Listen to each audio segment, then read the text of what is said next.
Hey everyone, how's it going? In this video we're going to rewind back to October 2024 to an amazing photography tour I co-led here in the South Island with my good mate Josh Cripps. We'll take a look back at some of the incredible landscapes and locations we visited over the course of a couple of weeks. And I'll show you some of the beautiful images captured by our guests throughout the trip. Without further ado, let's get underway. Our first few days were spent in the heart of Aotearoa New Zealand's highest mountains. It's late October, so winter was supposed to have done its thing, but we arrived just as a late season storm had finished dumping a bucket ton of snow. Our itinerary didn't have us in the helicopter for a couple of days, but with the forecast showing some strong winds on the horizon, we took the opportunity to get in the air straight away.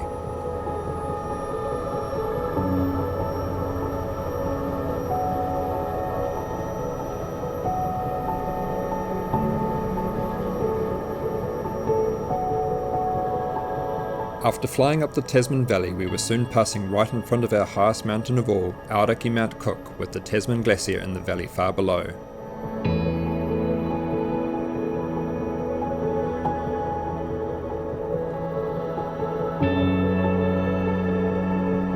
We then flew north towards the source of the Tasman, where up to 50 metres of snow accumulates every year.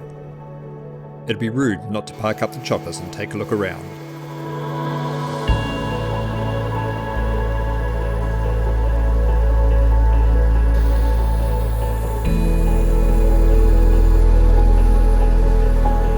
Then it was back to the skies to take in one final circuit around Aoraki with some incredible lenticular clouds and golden light.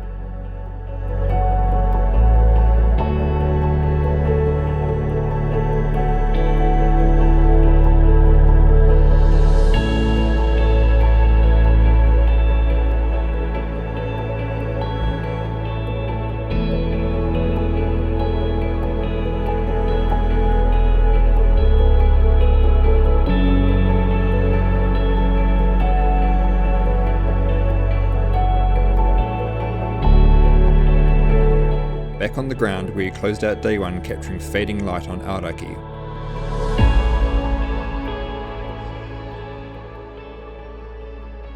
An early start to our second day. A 30-minute walk lay ahead to get to our sunrise location. We kept up the pace as Josh and I had a sneaking suspicion the sky could explode. Oomfa!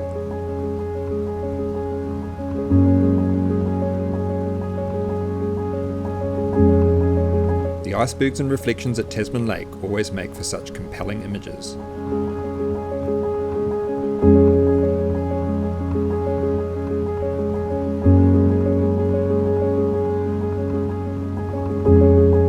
The light in the opposite direction wasn't half bad either.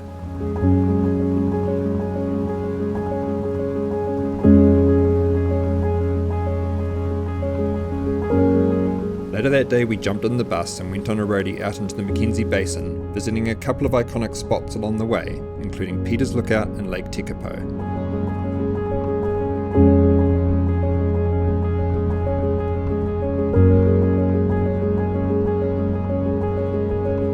The next morning we found ourselves back at Peter's Lookout and another gorgeous sunrise awaited.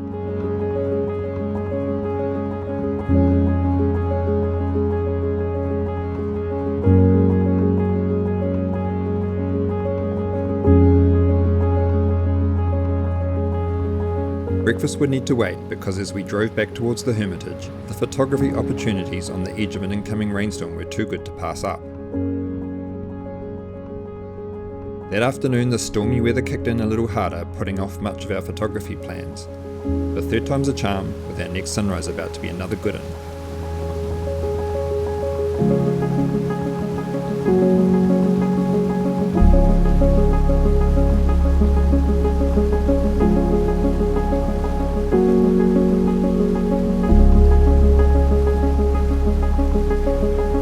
The colour and mood seemed to last forever, giving plenty of chances to shoot this location under great light from all sorts of different positions and angles.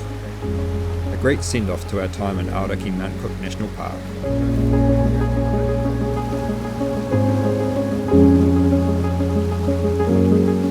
Then, Wānaka was calling.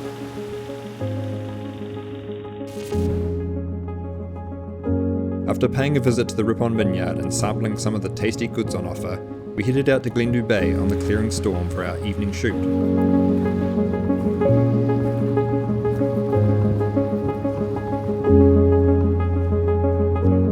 The next morning we were off to shoot a famous little tree in a lake. This willow may have been shot to death, but for our guests, getting to photograph this iconic location is always a highlight of the tour. Stay for a while and witness the changing light and colour present new opportunities.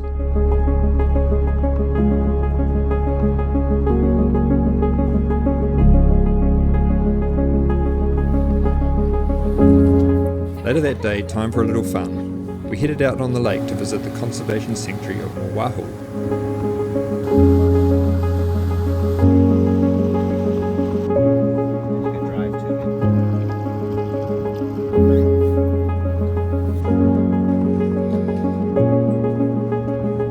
A short climb brought us to the view of an island in a lake, located in an island in a lake, and an island in the sea.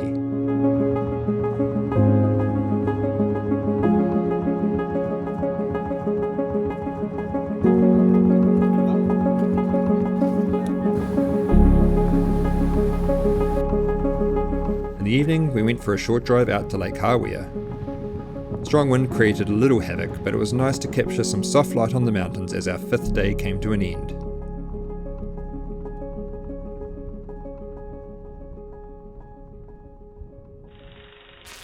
On our way to Queenstown via the Cardrona Valley and Crown Range. Some not so great weather was inbound, but as we learned earlier in the trip, some epic photography conditions can often be found on the edge of a storm.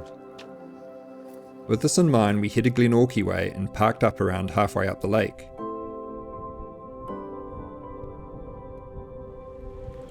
Further on in Aoraki itself, the rain and gloom came in a little thicker, but we didn't let it dampen our mood.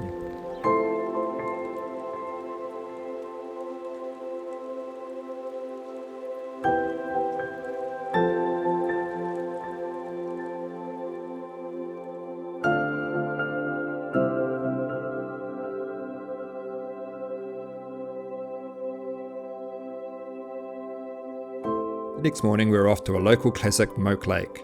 It started off a little bit grey, but some beautiful light soon arrived.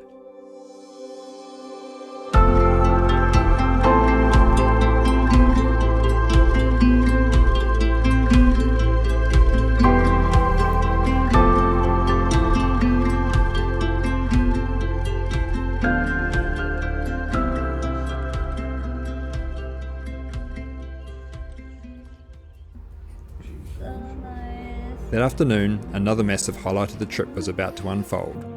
An epic flight over Fiords National Park with the prospect of some gorgeous hazy afternoon light on the cards.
That was an experience I'm sure will remain etched in our collective memories for the rest of our lives.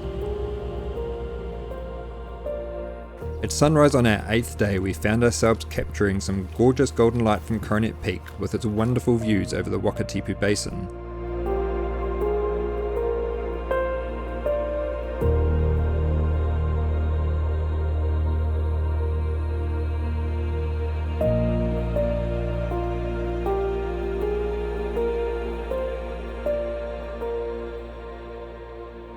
Then, on the road to Fiords National Park for the last leg of the tour, taking in a few beautiful spots along the way. Yeah,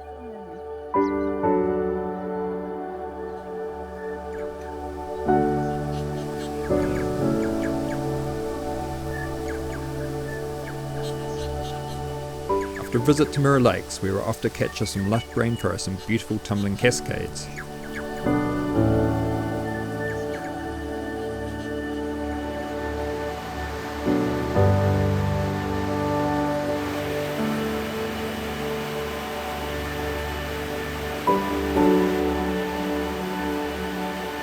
A cheeky Kia also paid us a visit.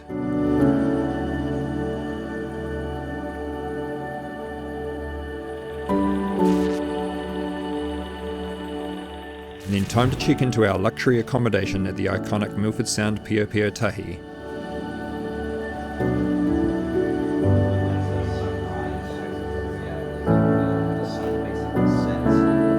A drink or two, a delicious dinner, then a 5-minute drive down the road for our evening shoot.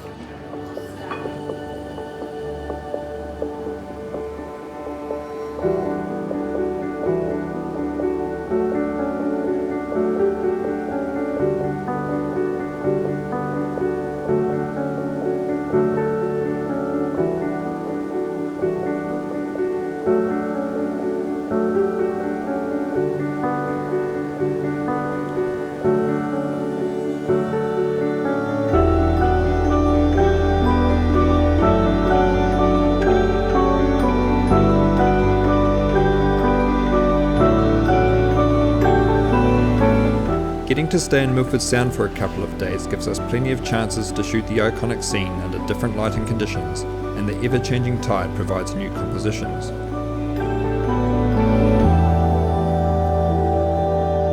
When staying in Milford, we always take the opportunity to head out on the water. A 2-hour cruise provides plenty of new angles and chances to see some entirely new things.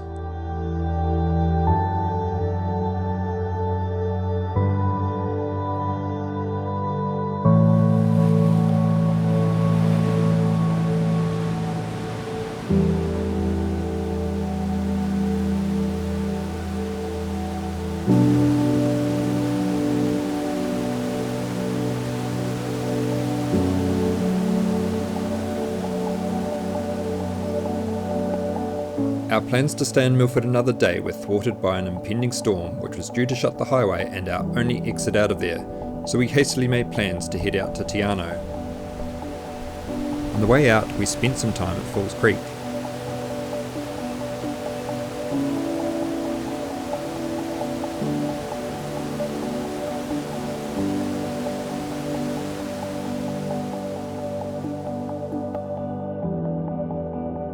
That afternoon, we went on a fun trip to visit the Te Anau glowworm caves.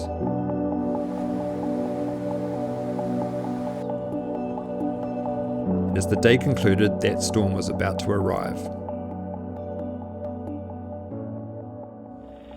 Day 10, the penultimate day, and saving the best experience for last. It was time to head out to Doubtful Sound, and that inclement weather had arrived.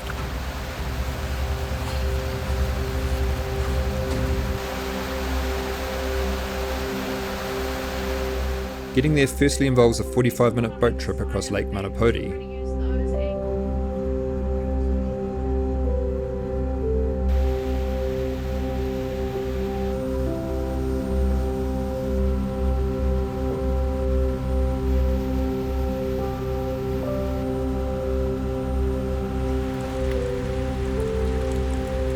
Then it's on the bus for another 45 minutes to get over Wilmot Pass with a stop or two along the way.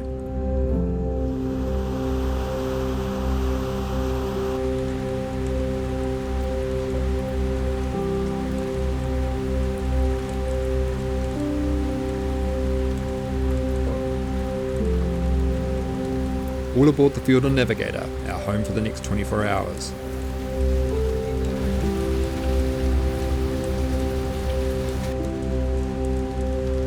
The rain had brought the landscape to life, waterfalls and mist as far as the eye could see.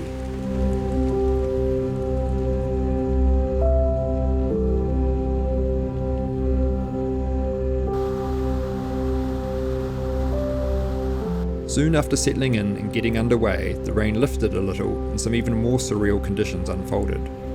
We could hardly believe what we were seeing.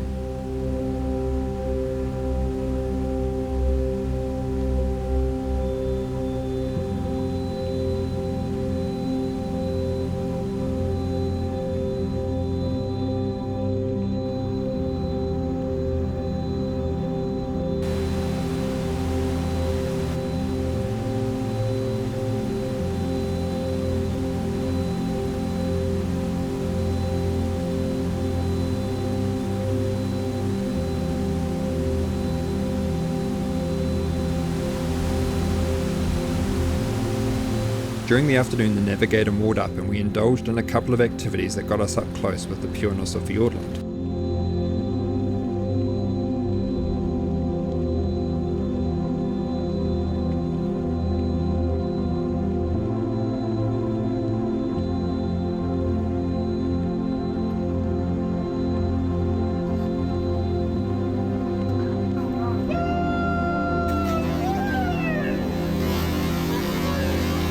Later on we headed out to the entrance of the fjord to the Tasman Sea, where New Zealand fur seals can be found bathing on the rocks.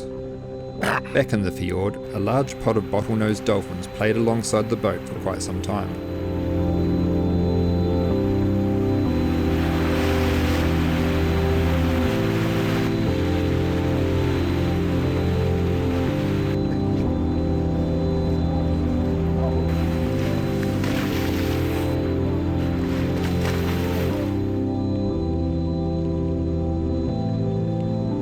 As the day drew to a close, the rain returned and so did the mist. We found shelter in Precipice Cove, which sits in Glaciers Sound.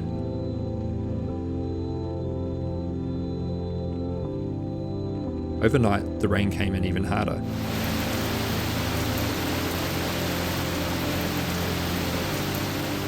Our final day dawned. Leaving the sheltered cove behind, we soon encountered plenty of mood.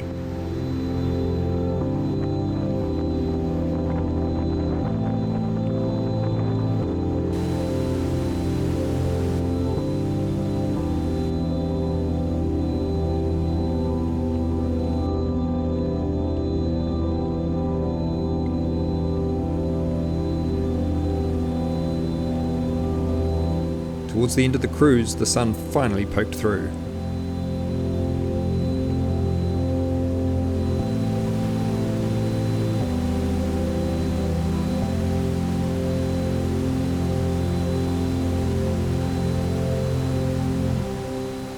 Our journey was near to an end, time to say our goodbyes.